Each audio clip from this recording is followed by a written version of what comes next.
Welcome to the Jets UK podcast. I'm one of your hosts, Xavier Rhodes, and I'm joined by my co-hosts David Wyatt-Hupton and Matthew Merrett. Guys, how are we feeling on this short turnaround? Excited, man! It's a fun time to be a Jets fan. There is an energy around the team and a bit of media attention that we haven't seen in a while. It's not every day a quarterback makes his first starts and get 400 yards passing, so it's a interesting time. Lots to talk about.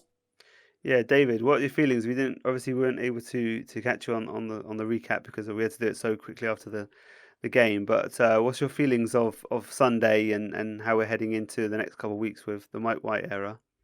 Oh, I mean, Sunday was everything we wanted to see, wasn't it? It was a little bit of a change up in terms of how Mike was calling the game. Obviously, being in the booth suits him.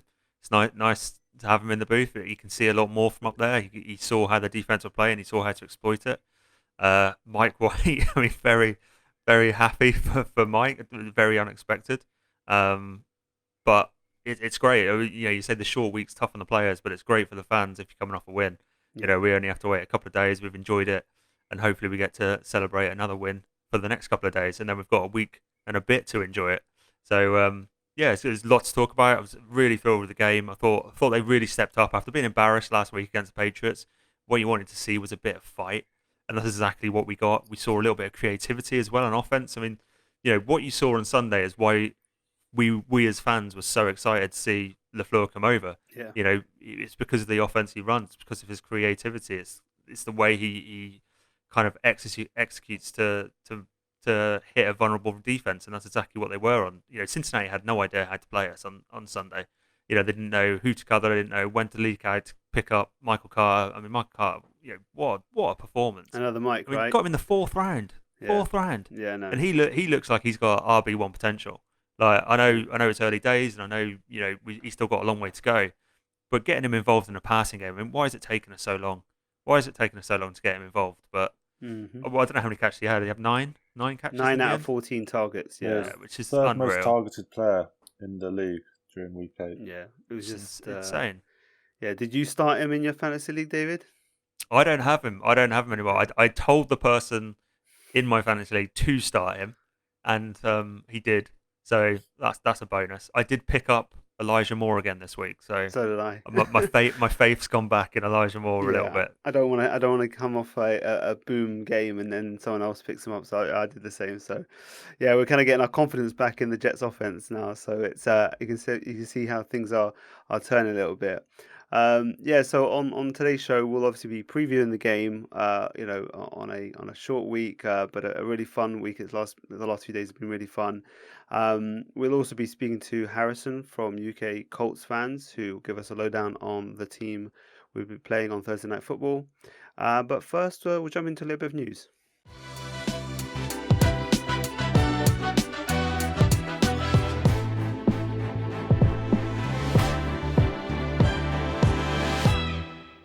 Okay, so even in a short week, we've got some news to talk about. A couple of significant things happened. Obviously, we had the trade deadline, but first we'll go to the other bit of news that's pretty significant in Jetsland. That's John Beck kind of being brought in by the team for the rest of the season. That's Zach Wilson's kind of personal QB trainer / coach that he works out.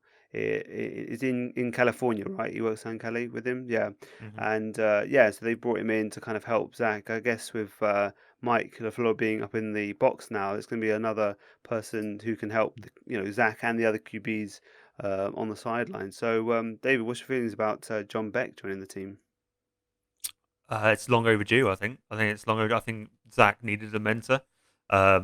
Obviously, Greg Knapp was supposed to be that person before he tragically passed. So, that did set us back in terms of what we were planning for the season.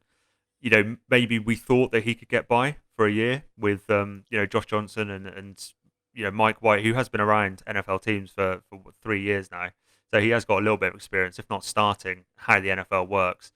But I think it's a really good move. I like having Mike up in the booth, as we just spoke about. I think it's where he's most comfortable. It's where he's most suited. And I think it was Connor Hughes who said that he wasn't in the booth because Zach wanted him on the sideline. So it was Zach's call to he wanted that comfort level of having Mike on the sideline. So bringing in John Beck, who he has massive amount of respect and obviously history with in terms of how he works, it gives us some confidence that Zach can continue to improve in the way that he wants to, in the way that John Beck sees it. John Beck's really highly respected, but also that Mike can stay in the booth and call the best game plan. I think it works on every level. And obviously he'll be working with Mike Wyatt as well. It's not just Zach Wilson who's coming in to work with, he will be working with Mike Wyatt as well, which is key to remember. But Zach's had an up and down season, so maybe having that comfort level of having John Beck there on the sideline, who can talk about his mechanics, who can talk about the little things they've worked on for the last year or 2 years, I think it's really important. I think it's really key. So I'm excited to see how it goes. I mean, eagle-eyed Jets fans who spotted that, we all watched the game. I didn't spot John Beck on the sideline. I don't know if I would ever realise who John Beck was. I know his name, but I probably don't know his face very well. Yeah. But some Jets fans obviously spotted him and basically broke the news. Yeah, they and did. Then the media had to confirm it. Yeah, it was an interesting angle. There's a lot of debate whether that was Rob Calabrese, and then the folks go, "No, that's not him." And then they were trying to find a picture that kind of suited him, and it was a bit of an investigation from the fans. But yeah, it came out. That was really. It's really good to see it happen. I'm really happy to see a guy there who's going to really help Zach and Mike White. In this period, but whoever the starting quarterback is going to help them, manage those game days, and then work on in between those game days, work on what they need to do to improve their performance. Matt, what's your feelings about this one? I think John Beck is kind of the perfect guy for this role, and you kind of have to cast your mind back to Pro Day season, and after Zach had his, and Trey Lance and Justin Fields were both doing their second Pro Days, which was slightly unusual, and both of them brought in John Beck to kind of be their QB coach ahead of the second Pro Day, because he knows the Shanahan offense so well, and they were both kind of trying to show off to that kind of system, with San Francisco sitting at third. So to bring in a guy with that kind of understanding of the offense just shows just how important it is to get the quarterbacks understanding it, feeling it, getting it right. So to have that level of knowledge in the building is only going to be beneficial to the team. I think it's kind of an adaptation that the Jets have had to make with Greg Knapp's sad passing, and sometimes that an understanding that just bringing one person in isn't going to be a replacement for one person. It's not a straight swap with bringing in Matt Kavanagh. Perhaps you still need different skill sets, different understandings, different perspectives of looking at things. So to have that is really impressive that Salah was able to kind of self-evaluate over the bye week, which is what we spoke about a lot during those 2 weeks. I think it's hopefully, and this is perhaps the optimistic side of me showing, but I'm feeling like it hopefully shows that John Beck has a lot of trust and faith in what Zach can offer, and NFL franchise, that he's chosen to kind of forgo this kind of run up to draft season where he could be like reaching out to new prospects to train them ahead of combine, pro days, etc., and wants to spend time with Zach because he believes in Zach and he thinks Zach has what it takes. I think there's no doubt, despite the fact that obviously we're hearing that he's going to work with all of the quarterbacks. It has certainly been done with Zach Wilson in mind, and kind of getting him settled and getting him prepared and having him that voice in the room. So I think it can only be a good thing for Zach. Yeah, no, I think it's just overall it's a really good move, and I already liking the that they're looking at different ways to to solve problems that they've got. Like we worried for a few weeks that they weren't actually addressing issues, but they seem to be doing so, right? And it seems to be these issues, sometimes you got to give them a bit of time to kind of work out, okay, now we need to make a change. Maybe they're not making changes as quick as we would want in terms of some of the things that aren't working, but that's them trying to work out in their own clock, how things are working. So no, the staff and overall the team are doing things to try and get things moving in the right direction, and it seems to be working. Let's see how it continues on Thursday, and then, as you know, into the rest of the season. So, no, it's really good to see that. The other news is obviously we had the trade deadline, and we were, we had a little trade happen. So we sent Dan Brown, our kind of third string tight end, to the Kansas City Chiefs for their backup guard, but a guy who hasn't played. He set out the COVID season. To actually work and help out against the fight against COVID, and it's a Laurent Duvernay-Tardif. or we'll shorten it to LDT, as we have to always have abbreviations for all our linemen, apparently. So yeah, like we bring him. He's a solid guard. He was a Super Bowl winner. He was a starter for them before the pandemic started. David, Mr. Lyman, what's your thoughts on LDT? A Doctor LDT as well, isn't it? It's Doctor LDT. Doctor, Yeah, yeah. absolutely. Yeah, really, really, really pleased with that trade because we gave away something that we don't necessarily need and got back something that we could potentially use significantly down the stretch. Yeah. So there is no downside to that trade for me. He hasn't played in a while. 2019 was the last time he played. Obviously, he sat out 2020 due to COVID. He went and worked on the front line to help, and he won several awards for it. So overall, he's a good guy. So they're bringing in high character guys again, plenty of experience. It's another tick. Experience of winning the Super Bowl, another tick. Worked with a quarterback in Mahomes that's a little bit. I'm not going to compare Zach to him yet, although Mahomes is looking pretty poor this year. But an off-schedule kind of someone who likes to run around in the pocket, someone who likes to do similar things to what Zach likes to do. So there's a little bit of experience there. And when he did play, he was actually extremely good. He's not one of the best guards in the league or anything like that. But in 2019, 2017, especially 2017, he allowed 1 sack and 12 pressures in 400 pass blocking snaps. So I mean that's an extremely capable guard, if not anything more. And I think the key point is something you kind of raised off air, Andres, is it gives GVR a kick up the arse because he may have had a good game against Indianapolis, and like I was saying to you, I think Cincy. Cincy maybe he will have a good game against Indianapolis. Future say clairvoyant there. It's for clairvoyant style. Part of that, I think, is the Jets scheming a lot better to run behind AVT instead of run behind him, so it kind of hides his deficiencies in the run game. And Mike White getting the ball out nice and quick. He doesn't have to pass block for very long. So there are elements of that game plan that help GVR. When Zach comes back, I don't trust him as much because Zach does hold on to the ball a little bit longer because he does like to throw deep a lot more. So we'll see how that goes. But I've got a feeling we'll see LDT at some point this season. I don't think he's going to come here to ride the bench all for the rest of the year. I think he will get in the game. And I think he'll be an upgrade. And that's the biggest compliment to Joe Douglas because he may have got an offensive line upgrade for a third string tight end whose contract's running out. Yeah. And LDT's contract's out at the end of the year as well, so it'll be interesting to see if we keep him. But it's a no-brainer, and I'm shocked that Kansas City did it because I don't know. They don't need a tight end. Yeah. Maybe they do they need special teams help. What do they need in LDT? I don't in Dan Brown.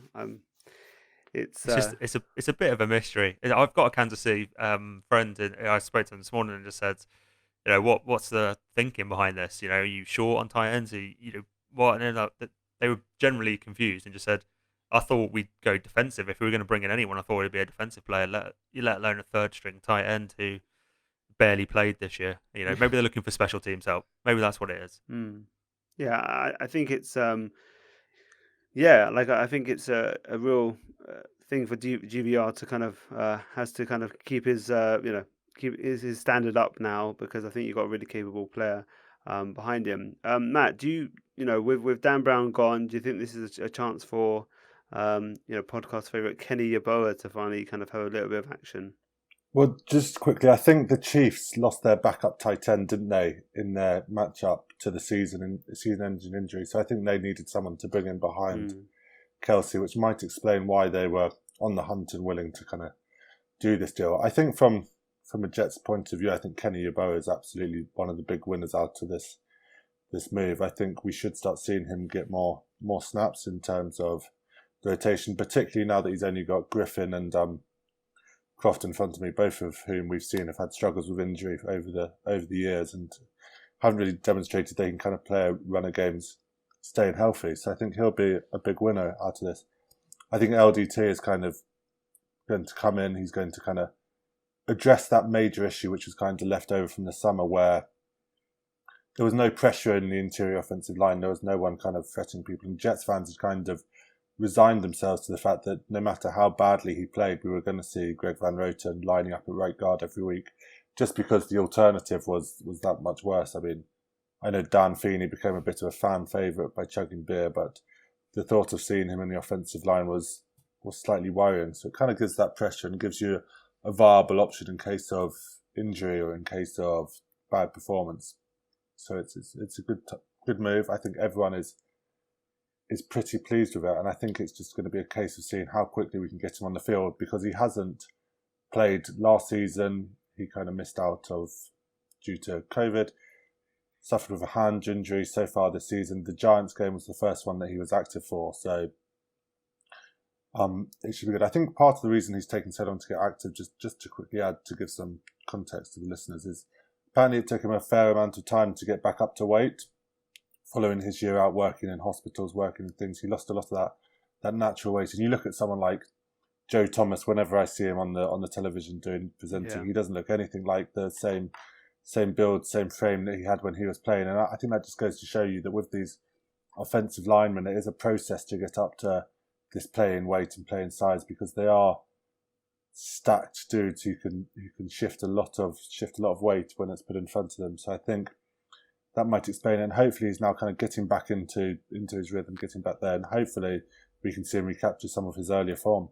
Yeah, I really hope so. I think he sees that there's a weakness with GVR himself, because he waived his no trade clause to come to the Jets. So I think he sees an opportunity to get some playing time and get back on track. So no, welcome to him, and like I said, it's another body up front, which is always welcome. And as we truck on, so I think for that we'll wrap up the news and we'll head to our interview with Harrison.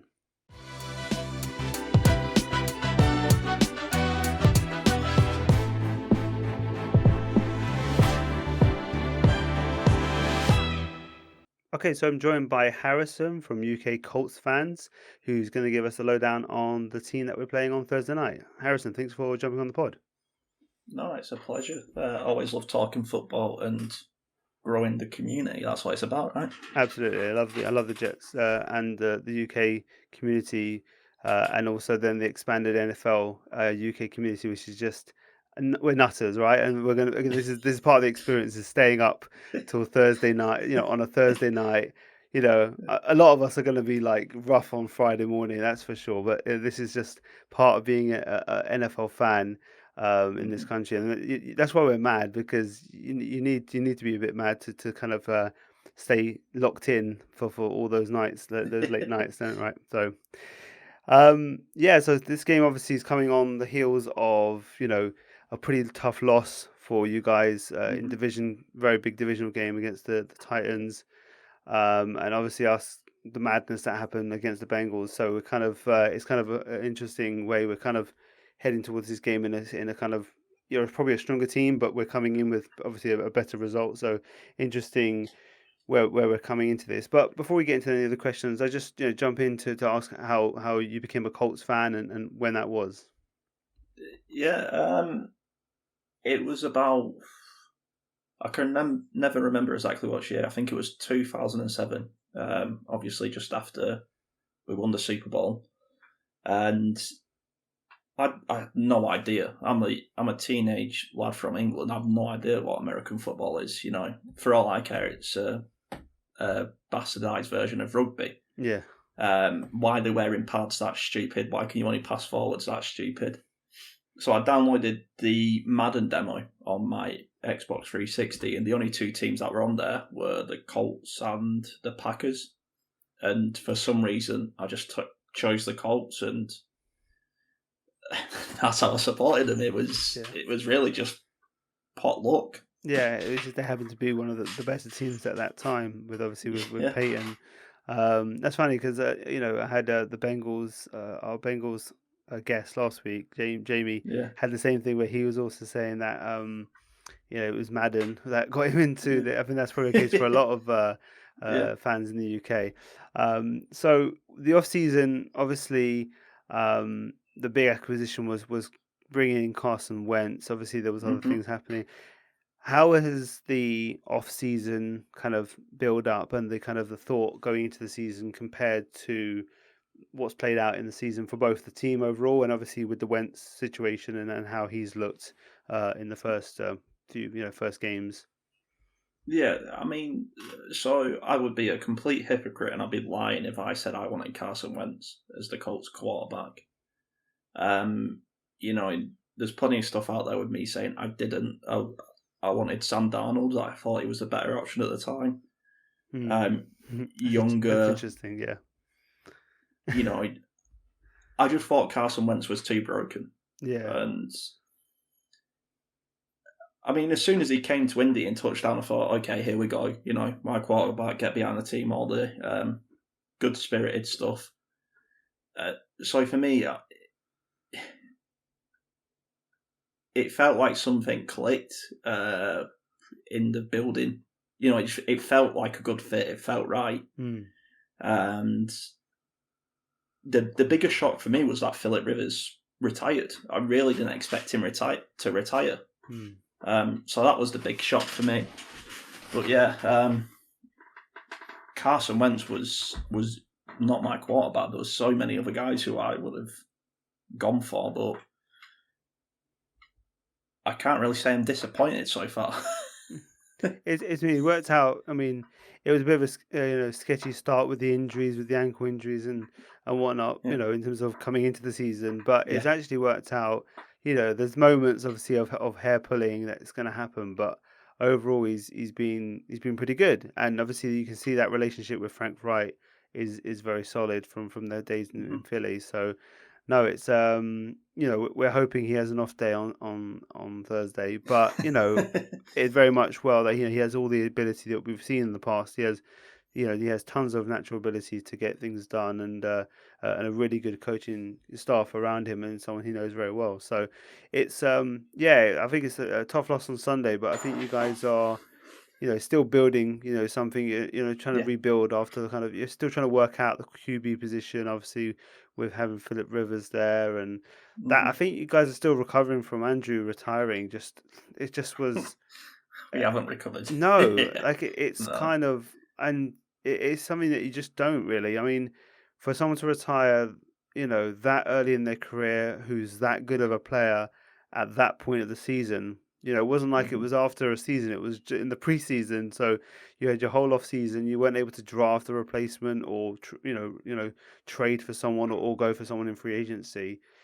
I think he's just been playing catch up. But I think Carson Wentz could be a person who could be a good transition for the next couple of years as long as he stays healthy. That's his biggest thing for me is if he can stay healthy, then that consistency can start to build from. So I'm nervous about what he can do, especially with some of the players you've got. But I think it's more about the Jonathan Taylor show is where we're more worried as our defense is still probably more susceptible to the run.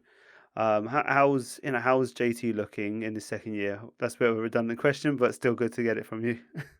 No, it's all right. I really don't mind. If Derrick Henry wasn't in this league, Jonathan Taylor would be the best running back in this league. And that is just plain facts. I think the guy he's had, it was something ridiculous, like 50, 60 less carries than the rest of the league. And he's still second in scrimmage yards.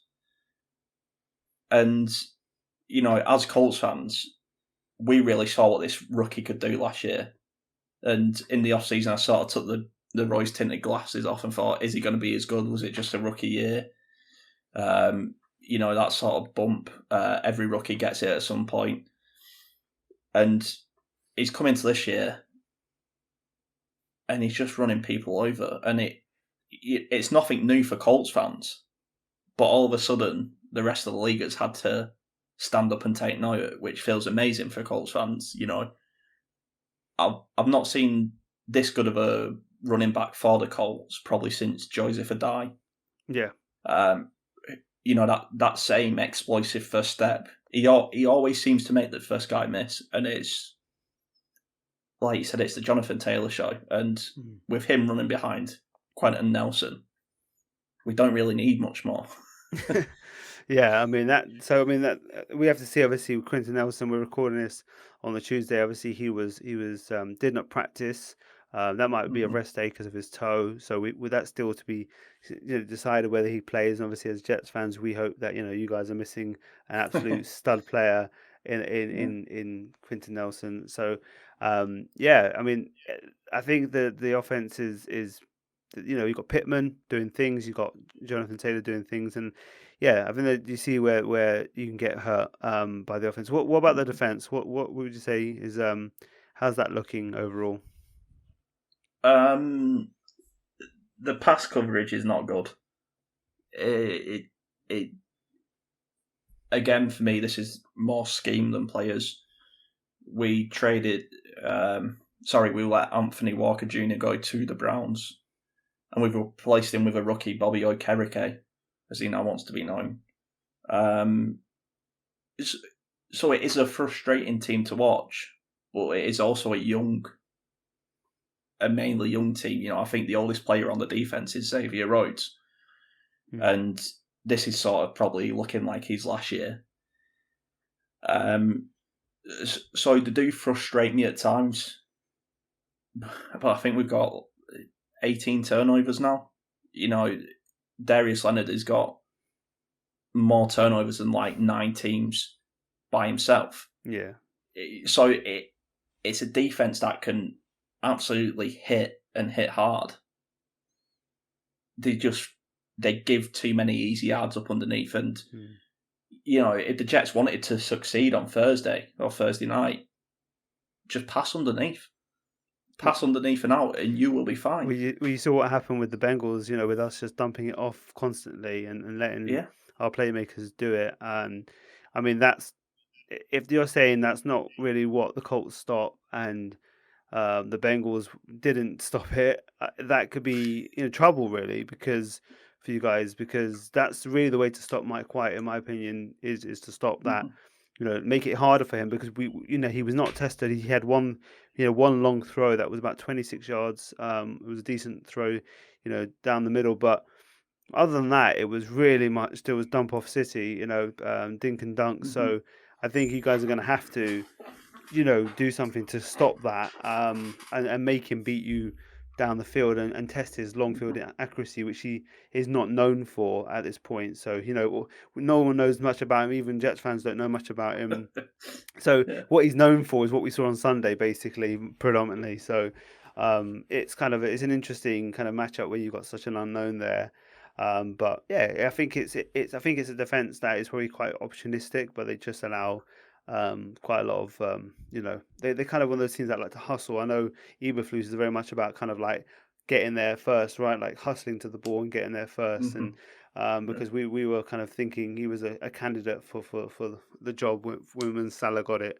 So we kind of looked into a bit into Eberflus, but who's if you go for under the radar guys on both sides of the ball, someone who could make a difference on Sunday, that who the general NFL fan wouldn't know. Who would you say is a player kind of could surprise people on Thursday night?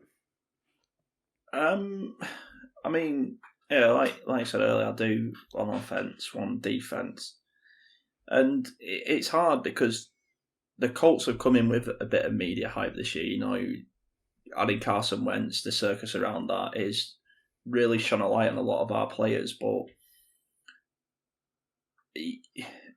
Ashton Davis, who was a special teamer, third, maybe fourth, fifth, sixth wide receiver, has really started to make some big plays. And I would have said Mike Pittman, but obviously the world's taken note of him this year. Yeah. I could also say Jack Doyle for offense. He's like a James Milner. He always does the simple things. He'll never give you less than a 7. But I think the one guy on offense who has done a fantastic job is Chris Reed. The offensive lineman, who, when he filled in for Quentin Nelson at left guard, we didn't miss a beat. We didn't miss Quentin Nelson. I'd never thought I'd say that in a million years. Yeah. and although it's boring for the people listening to this, I think Chris Reed is a guy who could have a great game. Listen, we love guards at the Jets. We have a very bad relationship with one of our guards, and we have a very lovely relationship with our rookie guard. In terms of we're in love with AVT, so it's kind of and we just traded for one on the trade deadline as well. So we're all about guards. We really want this protection up front. So don't worry about boring our fans. We're big line fans on this podcast. So no, that's good. Yeah, to fill in for Quentin Nelson. Yeah, you definitely, even to do 75% of the job, that is big shoes to fill, and a big help if you've got someone like that who can step in. So that's a name to look out for if Quinton can't suit up. Do you think he only plays? He doesn't play anywhere else unless Quinton's out, right? Is that what you're saying? He's been playing right. He played right guard. Right, so he does play right. So he's a guy to look out for on right guard as well. So if they have him and Quinton, that could be some difficulty for our pretty impressive defensive line. That'd be a pretty good matchup there. On the defensive side, obviously we know Darius Leonard is one of my favorite players around the league. I love linebackers who fly around, and he definitely is one of those guys. I mean, who's the guy who's a bit more unheralded on the defensive side who could make a difference on Thursday? Our second round pick out of the draft, Deo. I'm not going to say his last name because I'll absolutely murder it. But I'm guessing you know what I mean. Is it which position is that? Is that the? He's the free tech defensive tackle. Deo Bingo or something like that. Odeyingbo. Yeah. Okay, yeah. Defensive lineman, yeah. Got it. He wasn't meant to be fit this year. Thankfully, the injury healed faster than we thought, and we've got him back quicker than we thought. And everything I heard about this guy was he was a first round talent. He just, in his senior bowl, suffered a bad injury. So I'd say him and Grover Stewart as well, who ate Derrick Henry alive in that Titans game. He's the one tech to pair with DeForest Buckner. Right. And he had a quiet year last year, but was really good in games, and he's sort of strung that consistency together now. So they're two guys who the Colts need to perform better. Well, I mean, it's pretty good. Yeah, I mean, it's pretty good if you've got those two guys playing next to Buckner. It's a pretty stout, line up front to kind of keep things. And you've got someone like Leonard and some of the other guys flying about. Yeah, it should be. I think I see where you get. You can see where maybe you can get around that defense if you can block them up front. But it's pretty. Yeah, it's a pretty stout line. It looks like some quality up front. So in terms of game predictions for something that might happen during the game, what's something that you think might play out on Thursday? I mean, it's a game. It's a game. Weirdly, I'm very nervous about. Like you said, you just come off a great win, a tight win, and we just come off a tight loss, a bad loss.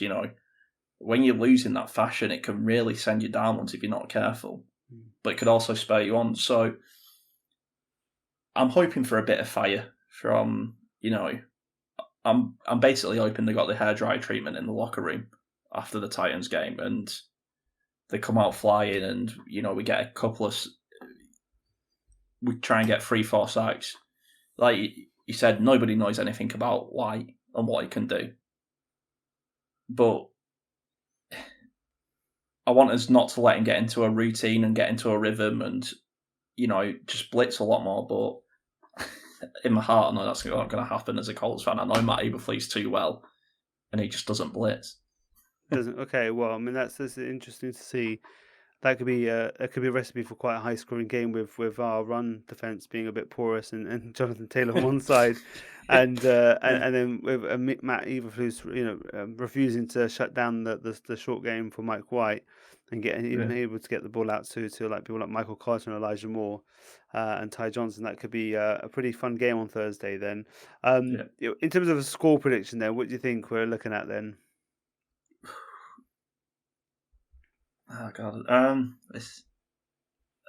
Again, our defense at the minute is not amazing. Our pass defense. I'm gonna go 24-17 Colts win. Right. Yeah. I mean, we just don't know. It can literally be any result that you can imagine with a kind of unknown guy who played so well in his first game. Who was only the second player in NFL history to go for over 400 yards in his first game. So, and Cam Newton was the other one, and so you just don't know. Like the only thing we know is that he had a great game. So everything else is like a mystery. He could come down to earth, or he could continue. So it actually adds a lot of intrigue to the game. And one that when Zach went out, I was thinking Bengals were going to get destroyed. Colts, it's just going to be, they're not as good as the Bengals, but they'll be too good for us. And it's just going to be a depressing Thursday night game in front of the whole world, in front of the whole.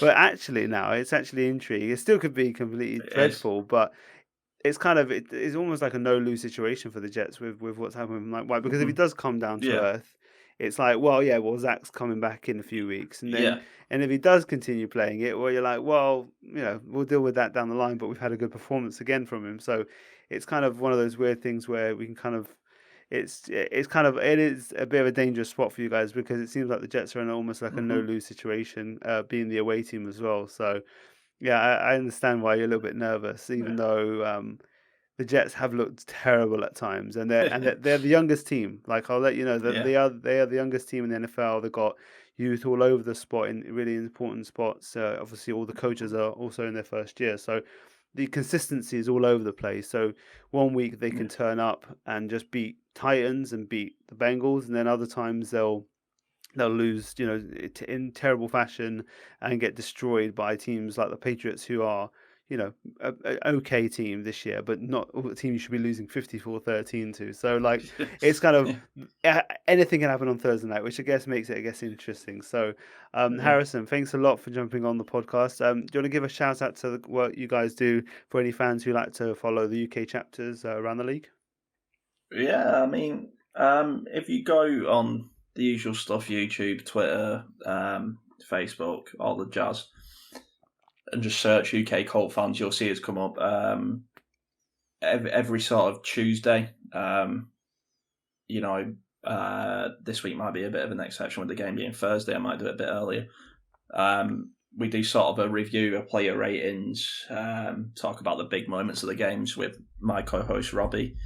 And we do odd shows here and there, like this. We have guys on and we go on shows. It's just, like you say, talking football.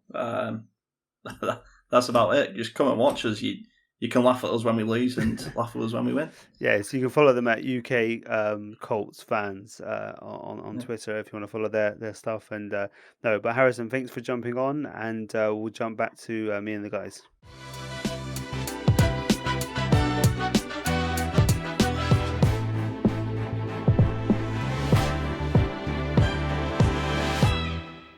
Okay, so we'd like to thank Harrison for jumping on. Good chat with him. Now to our preview for the game on Thursday night. David, are we going to see a offensive game plan similar to what we saw on Sunday? I hope so. I don't see why you'd go away from it.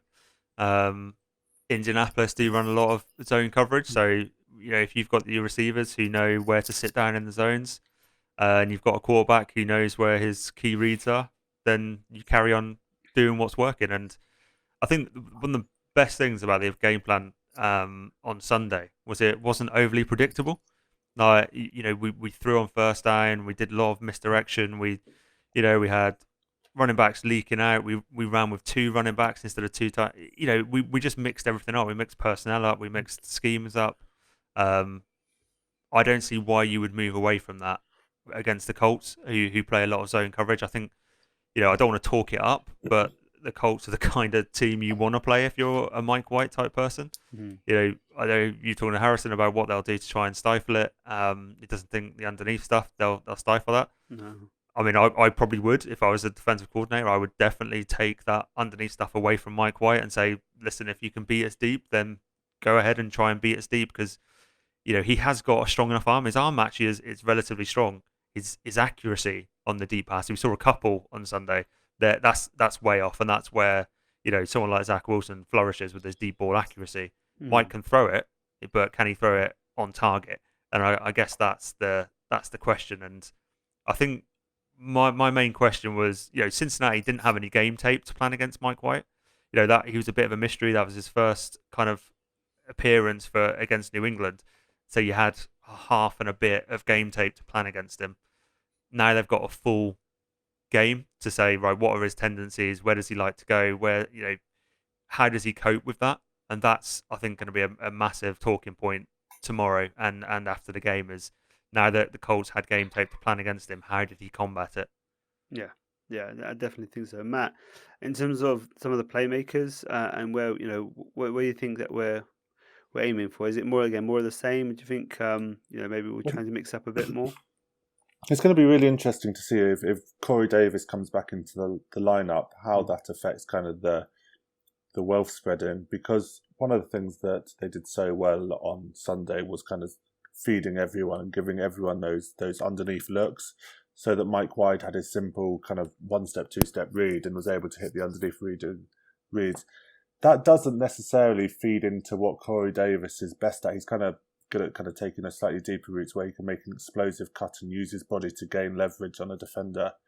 And it'll be interesting to see, with him coming back into the lineup, do they go back to kind of feeding him and making him the primary look on a lot of routes, or do they kind of stick with what was working?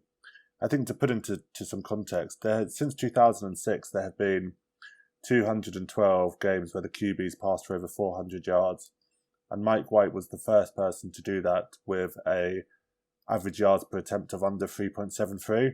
So it's pretty clear he's comfortable at doing the shorter underneath stuff.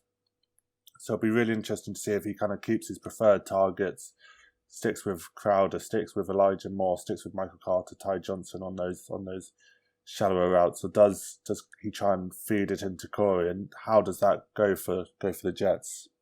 Will be really interesting. I think kind of the offense as the big picture, it is a nice matchup for the kind of offense that they want to run. Indianapolis, so far this season, they rank 7th worst in the league defending passes, which are between 0 and 9 yards in air yards. Yeah.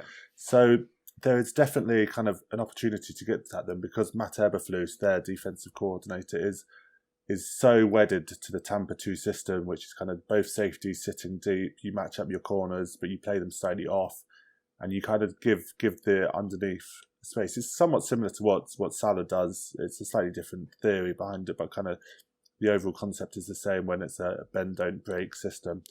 So there is going to be spaces for the Jets to attack, particularly if you can leak someone like Mike Carter out and he can kind of take it back and have 5-10 yards clean running room in front of him, which is possible. It's just going to be about making sure that the right reads are made and keeping him upright and keeping him clean, because you're going to have someone like DeForest Buckner on that defensive line that you're going to have to deal with, which the Bengals weren't quite able to operate, and Mike White was able to kind of, although he got the ball out very quickly, he didn't have pressure in his face for a lot of those deliveries that he was getting out. So it'll be interesting to see. I think the game plan that they worked against the Cincinnati is going to be good. Obviously, there's film on it now, there's tape on it. So how are you going to adjust? How are you going to show up when a defense comes back and punches you in the mouth? Are you going to be able to rebound, change things up, make halftime adjustments? Because that's what's going to be needed this game. I don't think it's going to be quite as smooth with the underneath routes working for 60 minutes as we saw on Sunday. No, I was surprised that the Bengals didn't, make better adjustments to what was happening in the first half, clearly, and they just didn't allow that to happen. So, no, I think that there's going to be some adjustments that India are going to have to do, and maybe that kind of takes them out of their natural comfort zone. We'll see. I mean, one of the players that I'm kind of looking at on that defense is Darius Leonard and his ability to get everywhere on the field in a hurry, and he could be if we can kind of try to get him out of position, try to mix it up a little bit, block him out of certain runs, make sure that you pick him up on because he'll destroy a play very quickly. I think he's going to be key to trying to kind of get him out of the game plan as much as possible. and not allowing him to scupper things up. So, yeah, that's another thought. What's another thought you got, David, about the offense? Well, I think just on Matt's point about DeForest Buckner, one thing we probably should mention is that the Colts lost Tyquan Lewis to an injury. He's on IR now, and he was showing signs of being that kind of perfect accompaniment to Buckner in terms of his pass rush ability, his ability to get into the backfield. So not having him allows the Jets to focus a little bit more of their attention on Buckner and just stopping him. Obviously, he's a player that Salah knows very well. And they've also got an injury on the back end. I think Carrie Willis, their strong safety, I don't think he practiced, or he's limited practice. Yeah, they say he's not likely to. He's not likely to play. Yeah. So that's two really key defensive players who aren't going to be available. And one thing when I was doing some research on the game, one thing I noticed was that the Colts are not a good tackling side. They've missed more tackles than the Jets, and the Jets, we've missed our fair share of tackles. I think we had about 20 missed tackles in that first Patriots Quincy game. Williams alone. Yeah. Quincy Williams is top of the charts. Yeah. So I switched on a bit of the Colts games from this year and looked at Xavier Rhodes, their cornerback, and I have never seen someone with less intention to tackle than Xavier Rhodes. I've got a couple of clips that I'll put out on social, but it's pretty poor. Let's just say that. So when you've got a game plan that does utilise those underneath routes, and you've got players like Michael Carter and Elijah Moore who are good with the ball in their hands and can break tackles or force missed tackles, if you're not a good tackling team, and the Colts aren't a good tackling team, that is almost a perfect storm for this kind of game plan. So I do expect them to stay something similar until the Colts show that they can stop it, and then they'll have to adapt, and that's where Mike LaFleur earns his money. It's how does he adapt in game if they take away plan A? Yeah. But I do think there's going to be a lot of potential for yards after catch type activity tomorrow for the Jets. So that's definitely something to watch for. Missing players on defense and a unit that has struggled to just tackle and bring ball carriers down in general this season. Yeah, I think that's going to be. Yeah, I think your point about Mike LaFleur, pivoting. I think there's going to be, there's going to be ways. I think they're going to be more attuned to trying to stop what they saw on film on Sunday, and so where he pivots and how he tries to keep things moving is going to be key. Matt, is any other thoughts on the offense before we head over to the defensive game plan? Well, I guess it kind of goes to offense and defense, my next point. But we are talking about the Jets being a young team, inexperienced team, first-time head coach, first-time play caller, Mike White coming out of nowhere. And I think part of what we've seen so far this season is that the Jets have struggled away from home. They're 0-4 away from home and have got blown out twice in those games. Obviously, they kept the Carolina and Atlanta away games close and had opportunities to win them versus their home form where they're 2-1 at home, and that kind of loss was the Zach Wilson welcome to the NFL game against the Patriots, obviously beating Tennessee and Cincinnati. So it'll be interesting to see if they can start turning this corner away from home, being a young team. This is a prime time game, and it's going to be a lot of these players' first time on a Thursday night game with the focus of the nation on you, and there's a different kind of pressure that comes with that. So it'll be interesting to watch how the Jets are able to deal with that. How can they focus with it? Because it's a tough ask to go to Indianapolis in a dome, noisy fans, kind of people up for it, a lot of attention, a lot of focus. And how can they deal with it? Because one of the next steps I think we all need to start seeing from this Jets team is this ability to go into someone else's building and kind of get the win.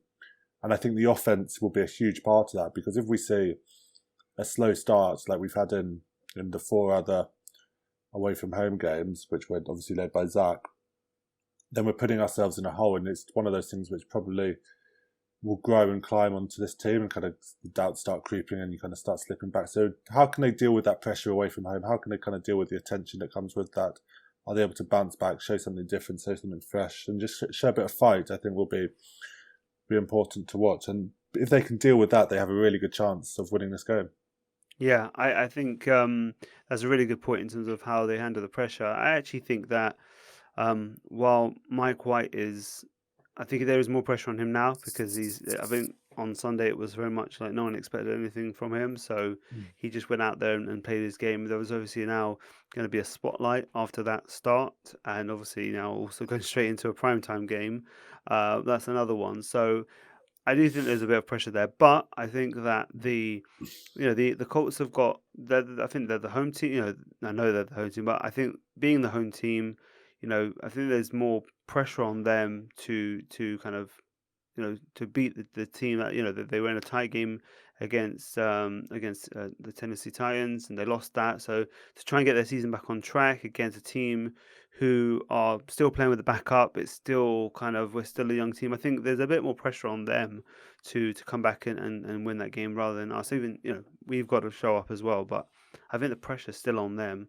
But defensively, I think it's really you're dealing with their trips, which is obviously Carson Wentz, Michael Pittman, and obviously Jonathan Taylor. Obviously Harrison, naturally very, very high on here. Obviously called him the best running back after Derrick Henry in the league, and this is a fair shout there. You can probably mention a few other people up there, but it's a fair shout. David, what's the defensive game plan to try and limit the Colts offense? Yeah, I mean the Colts they're quite a good offense. They haven't always shown it this season, but they have got the players to run a good offense. Michael Pittman's really flourishing. He's coming through as really good X receiver in this league, and he does have the ability to get behind you. So we are going to have to watch out for that. But Jonathan Taylor's the main guy that you're going to have to stop. They run a lot of inside zones. They use the tight end a lot in blocking. They wham block a lot, so they bring the skill player behind the line to seal off the edge or seal off the interior defender. So there's a lot that we're going to have to do. Jack Doyle's a very good blocking tight end. He can, they've got Mo Ali Cox as well, who he's not the most athletic guy, but he is a danger in the red zone, and he's got a few touchdowns to his name this year as well. He's a big dude as well. Yeah, he's a big guy. He's a big unit. I think trying to force Carson Wentz into making mistakes is always the key to this, because in Philadelphia, he was prone to those boneheaded interceptions. He hasn't really done that in Indianapolis. He's actually played within himself really well this year. I think he's only got 3 interceptions, and a couple of them came against Tennessee. So he's been protecting the football a lot better than he has historically over his career.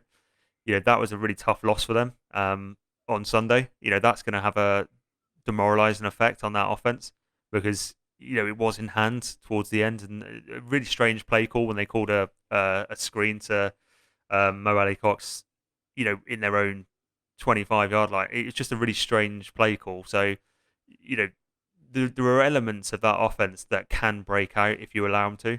Yeah. I'm wary about that inside zone run that they have, because they have got a very good offensive line, especially in terms of run blocking. They're not as good pass protecting, but they are a very good run blocking unit, and they do get up to the second level quickly. So defensively, you're looking at CJ Mosley and Jared Davis, who will have their second game together. I thought they were reasonably good. CJ Mosley was very good. I thought Jared Davis had flashes, but it's understandable that he was a little bit rusty at points. He missed a couple of tackles, but he's been out for so long, you kind of expect that. So I'm expecting Jared Davis to be better. Is it time we started talking about Bryce Hall in terms of one of the better cornerbacks in the league, because he hasn't really allowed much this year. Yeah. He had a good test against Jamar Chase for some of it. Brandon Eccles was against Jamar Chase, and fair play to Brandon Eccles. I thought he was pretty good. But both of them dealing with Higgins and Chase, that's a good 1-2 punch that they had to deal with, and whoever they were assigned at, they both did a good job in keeping them relatively tight.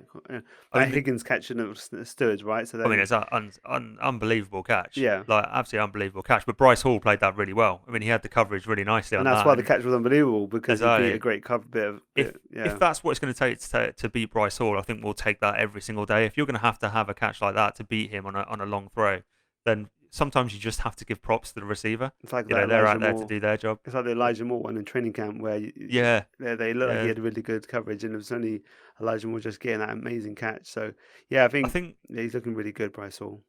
I think one thing that we do need is that pass rush to come up. Yeah. Because the times that we struggled with Burrow on Sunday was when the pass rush didn't get home, and Burrow had a bit of time to move around the pocket, and keeping tight coverage on the back end when your quarterback's got 5-6 seconds to throw. I mean, it's near impossible. It's near impossible to do. So getting that JFM's been a bit quiet over the last couple of games. Yeah. We could really do with a breakout for him. I mean, we had a Jabari Zuniga sighting. I mean, who expected that one? That was a good sack. That wasn't a cleanup sack or anything like that. That was a good, physical sack that he put on tape. So pass rush is 100% going to be key to this game, because give Carson Wentz some time, he will find, Mo Alley Cox or Michael Pittman. I think T.Y. Hilton's out, isn't he? I read that T.Y. Hilton's out. Yeah. So Zach Pascal's still there. So they've got weapons. Yeah, they definitely do. And I think if you, like I say, if you don't get there and give him the time, I guess almost any quarterback is going to be trouble. Matt, what are you looking at defensively? Well, I think David has pretty much nailed it there in terms of he's stolen all of my notes, so I'm going to have to keep them. You shouldn't have put it up to the camera. Shouldn't put it up to the camera. I think where it all starts, and kind of Thursday night will start with, is the run defense, and Jonathan Taylor is everything we thought he was going to be and more as a draft prospect. He's kind of got that insane burst of speed. His acceleration is ridiculous. The way that he can get up to top speed and kind of pull away from defenders, and coupled with a nice change of direction. And he's a big guy. He's no Derrick Henry, but he's no slouch. He's no small guy. He is fast. So the run defense is going to be so important, and you're going to need a kind of big performance out of those guys, like we saw against the Bengals and even against the Tennessee Titans. They were able to keep. I know Derrick Henry went for 150 yards and a touchdown against us, but they did a good job of kind of containing him, and it was only through sheer volume of the amount of times that Tennessee ran with him that he kind of got to that. Yeah. So it kind of starts there. Are you able to stop the run game and kind of put the game on Carson Wentz's back and kind of force him into second and long, third and long, where he has been a bit hit and miss? I know he's doing a better job of taking care of the football, but I think the Tennessee game was a perfect example of what's holding him back as a quarterback. There's still those kind of breaking interceptions that he throws, and he'll give you a chance, and he'll give defenders like an opportunity to make a play against him. So if you can force him into those situations, you're going to be able to kind of create opportunities for the defense to kind of get off the field, make a stop. So that's kind of where it's going to begin. Yeah, I think the cornerbacks have got another nice challenge. They're kind of. It was interesting to see against the Bengals. They don't get Bryce Hall or Eccles to follow anyone around. They kind of stick strictly to Eccles on the left-hand side, and which way did I have that round? Hall's on the left-hand side, Eccles is on the right-hand side, isn't he? That's how they kind of line up, and both of them kind of sit on their sides, and whichever receiver comes to them, they take, which I quite like, given that there's no Darrelle Revis who's needed to follow around. You get them comfortable on the side, so their kind of muscle memory in terms of looking at things will kind of bed in. Yeah. So obviously, whichever side someone like Michael Pittman goes is gonna have a job to do, because he's kind of flourishing into a really premier wide receiver, and we saw that against Tennessee. And he's kind of got a unique proposition where he's speedy, but he's the kind of player who can go up and play above the rim. And against Hall and Eccles, who are slightly on the smaller side, will they be able to deal with that, where he can kind of go up and get them? How are they going to approach that that challenge? And then the final player I just wanted to talk about, and this is perhaps an interesting one for the Jets, is Ashton Davis. And he didn't look that great against Cincinnati. I thought he was probably one of our worst defenders on the field, and not quite reflecting that third round pick that was used on him. And I really hope we can kind of see a bit more out of him. He's been asked to do an interesting role, because I think he's almost better as a free safety, but with Joyner out and May being so good at that free safety, he's kind of been asked to fill in at that strong safety, which means he's playing a lot closer to the line than perhaps we would like to see, which is a tough ask, considering he's obviously missed a lot of time with injury and was a walk-on at UCLA back when he played. But I'm hoping we can see the Jets find a way to use his speed, use his skill set on the field, because he does have a lot of physical traits and physical characteristics that make him appealing, make him an exciting prospect, and kind of why the Jets use that pick on him. And I just hope we can start seeing that on the field. And I think perhaps that is letting him sit in that bull hawking and like sub with May, and May comes closer to the line a couple of times, yeah, or that would work. Yeah. Or being a bit creative with him and not just pigeonholing him as a replacement for Joyner, which I don't think he is at all. No, I think you're missing that experience that Joyner has at playing the general safety role, whatever of those two roles they're assigned to on each play. But yeah, you would expect a bit more from Davis, and hopefully he does step into that role. I mean, the other thing we get to see is another game from CJ Mosley and Gerard Davis together again, which is always a highlight as well. And CJ is just a pleasure to watch, even if PFF don't like it. So no, I think now we get to our predictions for the game. Matt, where were you heading with this game on Thursday night? I think until the Jets prove that they can do it away from home, I would hedge my bets on choosing them to win. I think it's probably going to be a low scoring game. I'm not enthralled with the opportunities of either offense against the defenses in question, unless Mike White can replicate what he did on Sunday, which is the big question mark. I think, given how the Jets have been doing away from home and kind of the quarterback question, I think Indianapolis will probably win, and I'll put it around a 21-10 victory to Indy. 21-10. Yeah, David, what's yours for the game? Well, first of all, how dare you slander Mike White so much with a 10 spot? I'm gonna go. I think Matt's absolutely right though. Until we can prove we can win on the road, then we need to be cautious with our predictions. So I'm going to go with an Indy win, but I'm going to go the opposite, and I think it will actually be quite a high scoring game. I've got a feeling Jonathan Taylor is going to have a lot of success. I think Michael Pittman will get in there, but I think that didn't conduct with Mike White. I think the Indianapolis Colts are there for the taking as well in terms of an offensive game plan. So I'm going to go 31-28. Let's go with 31-28. 31-28. All right, and I think I'm around there, kind of with you, David. I think it's gonna be a bit of a square. I think we're gonna get some points. I think we're gonna achieve some stuff, but I think we are gonna struggle with some of their playmakers. I'm also going with a Jets loss. I'm gonna go with a 29-24 loss, with us having the ball back and not being able to get that, the winning touchdown. I think it's going to be quite a close game. I'm predicting it within the spread. This is like a 10-point spread, isn't there? Like, it's like crazy. Like, they are still not buying what the Jets are selling. So fair enough. But yeah, it should be a fun game anyway. Like I said, hopefully it is. Hopefully it's competitive either way. Hopefully we get some answers on who is Mike White. David, is there anything you want to say to listeners before we head off? I just think enjoy the game. Just enjoy the fact we're going in with a victory. We've got a chance to have our third win of the season, which has been a while considering last year when we've had 3 wins.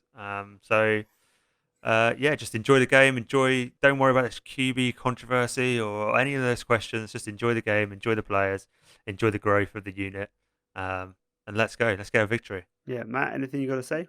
Yeah, just have fun with it. Just remember that all 3 of us picked the Jets to lose against Cincinnati, so do not be disheartened. And if anything, that means we might go 0-6 over the 2-week spread. Well, I'd love to go 0-6. I'm desperately hope I'm wrong. I really hope, but I guess you're just going to stay logical and give it a kind of a measured prediction. So yeah, no, guys, enjoy the game. Enjoy being on Prime. Don't know if you're going to stay up and watch it. If you do, awesome. If you have to kind of watch it in any other way, it is what it is with being a UK fan. But enjoy the game. We'll be back after the game on the weekend. We'll be having a bit of a recap pod for you. So enjoy it, and we'll catch you on the weekend.